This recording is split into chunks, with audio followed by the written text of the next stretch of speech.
সত্য, অথবা যারা একবার চেষ্টাই করে না, এরা কোরআনকে গোপন করে রাখে, আল্লাহর কিতাবকে গোপন করে রাখে, গোপন করার কাজ করে।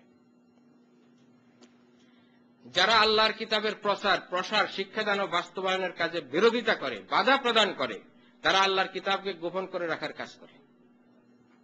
কোরআনের প্রচার করা যাবে না, কোরআনের দাওয়াত দেওয়া যাবে না, কোরআনের আইন বাস্তবায়ন করা যাবে না, কোরআনের হুকুম মানা যাবে না। যারা বিরোধিতা করে, বাধা দেয়, তারা কোরআনকে জোর করে গোপন করে রাখার কাজ করে। যারা আল্লাহর কিতাব পাঠ করতে শিখে না, তারা নিজেদের কাছে কিতাবের পাঠ গোপন করে। যারা পড়তেও জানে না, পড়াটাও তাদের কাছে, তাহলে কয় শ্রেণীর লোক হলো? 8 শ্রেণীর লোক আল্লাহর কিতাবকে গোপন করে। এই 8 শ্রেণীর লোকদের ব্যাপারে আল্লাহর কথা হইল, এরা হচ্ছে সবচেয়ে বড় জালেম। এদের প্রতি আল্লাহর অভিশাপ, এদের প্রতি সমস্ত মানুষের অভিশাপ, সমস্ত প্রাণীর অভিশাপ। এদের সাথে আল্লাহ কথাও বলবেন না, বিনা হিসাবে এদেরকে জাহান্নামে আল্লাহ পাঠাবেন, এদেরকে আল্লাহ ক্ষমা করবেন না। সুতরাং আমাদের কত বেশি সতর্ক হওয়া দরকার, এটা আমাদেরকে চিন্তা করতে হবে।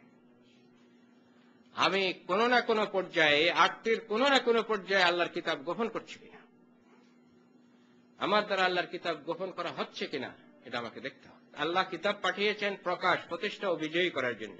এখন আমাদের দ্বারা যদি গোপন হয়, এটা তো আল্লাহর নির্দেশের বিপরীত কাজ হচ্ছে।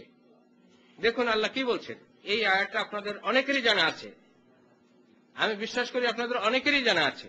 এই আয়াতটি সূরা তাওবার 31 নম্বর আয়াত, সূরা সফ 9 নম্বর আয়াত, সূরা আল ফাতহা 28 নম্বর আয়াত, এইসব জায়গায় এই আয়াতটি আছে।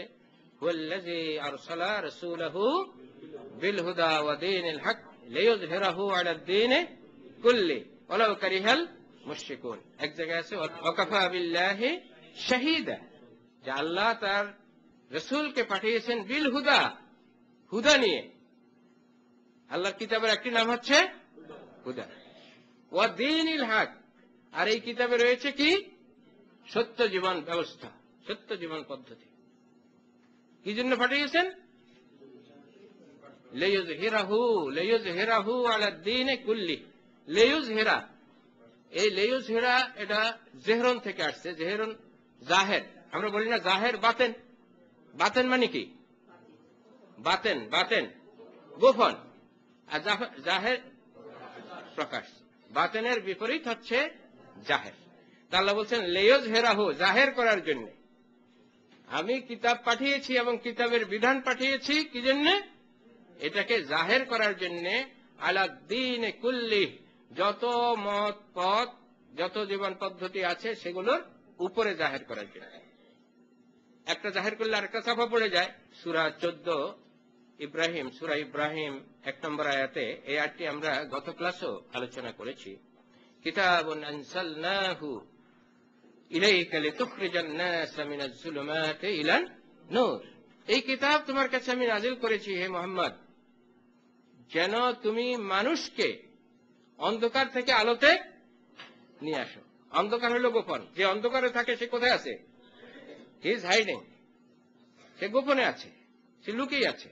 আরো কঠিন কথা বলেছেন, ইয়া আইয়ুহার রাসূল বাল্লিগ মা উনজিলা ইলাইকা মির রাব্বিক, হে রাসূল তোমার রবের কাছ থেকে যা তোমার প্রতি নাজিল হয়েছে এটা মানুষের কাছে পৌঁছাও, প্রচার করো, তাবলীগ করো। এটা তাহলে তাবলীগ হবে কিসের বলেন?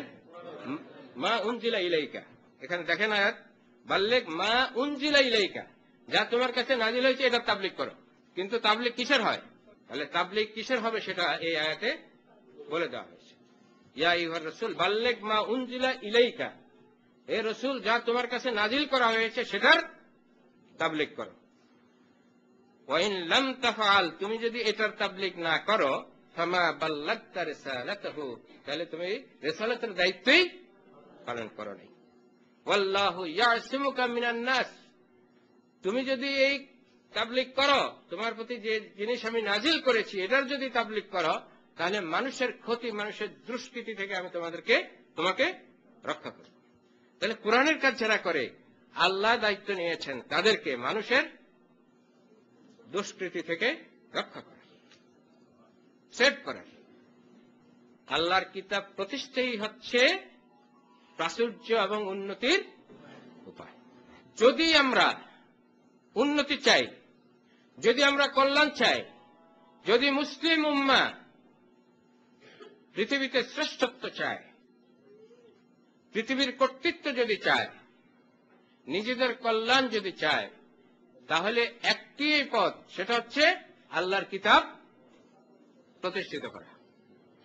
এই কথা আল্লাহ তাআলা হযরত মূসা আলাইহিস সালামের কওমকে বলেছিলেন, ওয়ালাউ আন্নাহুম আকামুত তাওরাতা ওয়াল ইনজিলা ওয়ামা উনজিলা ইলাইহিম মির রাব্বিহিম লাআকালু মিন ফাওকিহিম ওয়া মিন তাহতি আরজুলিহিম। ওয়ালাউ আন্নাহুম আকামুত তাওরাত ওয়াল ইনজিল, তারা যদি আকামু কায়েম করত, তারা যদি কায়েম করত, কি কায়েম করত? তাওরাত এবং ইনজিল। অর্থাৎ তাওরাত এবং ইনজিলে আমি যে বিধান দিয়েছিলাম, এই বিধানগুলো যদি তারা কায়েম করত, লাআকালু মিন ফাওকিহিম, তাহলে তারা নিজেদের উপর থেকে জীবিকা পেত, ওয়া মিন তাহতি আরজুলিহিম, এবং তাদের পদতল থেকেও জীবিকার বিস্ফোরণ ঘটাতেন আল্লাহ তাআলা, অর্থ সম্পদের বিস্ফোরণ ঘটাতেন আল্লাহ তাআলা।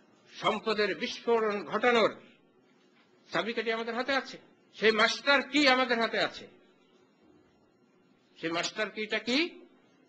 আল কোরআন। কোরআন ইজ দি মাস্টার কি। কোরআন ইজ দি মাস্টার কি, অনলি মাস্টার কি, অনলি মাস্টার কি। কিসের? প্রাচুর্যের, প্রাচুর্য লাভের, উন্নতি লাভের, শ্রেষ্ঠত্ব অর্জনের। এটা তো পার্থিব বিষয়। আর আখিরাতের কল্যাণেরও চাবিকাঠি এই কোরআন। আজকে যে বিষয়গুলো আমরা আলোচনা করলাম, সার কথা একটাই, যে কোরআনের ব্যাপারে আমাদের কর্তব্য কি, এটা আমরা জেনে নিলাম। এই কর্তব্যগুলোকে আমরা প্রথম ক্লাসে আলোচনা করেছি। আই রিপিট, আমি পুনরায় সেগুলো বলছি। আমাদের কোরআনের প্রতি কর্তব্য কি? কোরআনের প্রতি আমাদের কি কর্তব্য? Read the Quran, read the Quran. আপনারা নোট করে নেন। Read the Quran, know the Quran, know the Quran, understand the Quran, follow the Quran, teach the Quran, preach the Quran, establish the Quran. কয়টা বাক্য হলো? 7টা বাক্য, 7টি বাক্য। 7টি বাক্যের মাধ্যমে আপনি সপ্তাকাশ বের হতে পারবেন ইনশাআল্লাহ। Read the Quran, know the Quran, understand the Quran, follow the Quran, teach the Quran, preach the Quran. Preach শব্দটা কারো যারা না থাকতে পারে, PREACH, প্রিচ। প্রিচ মানে প্রচার করো। Preach the Quran, establish the Quran. Quran পড়ুন, কোরআন জানুন, কোরআন বুঝুন, কোরআনকে অনুসরণ করুন, কোরআন শিক্ষা দিন, কোরআন প্রচার করুন, কোরআনকে প্রতিষ্ঠা করুন। This is our duty to the Quran. কোরআনের প্রতি আমাদের কর্তব্য এটাই।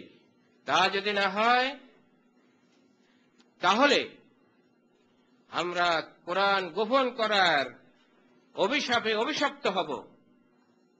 তা না হলে আমরা কোরআনের কিছু অংশ মানার, কিছু অংশ অমান্য করার অভিশাপে অভিশপ্ত হব। তা না হলে আমরা হব ওই সমস্ত লোকদের অন্তর্ভুক্ত যারা উম্মি, আল্লাহর কিতাবের ব্যাপারে কিতাবের জ্ঞান যারা রাখে না, কিতাবের ইলম যারা রাখে না, অথচ আশা করে যে বেহেশতে চলে যাবে। আল্লাহ তাআলা আমাদেরকে তাদের অন্তর্ভুক্ত হওয়া থেকে রক্ষা করুন। আমাদেরকে এই 7টি কাজ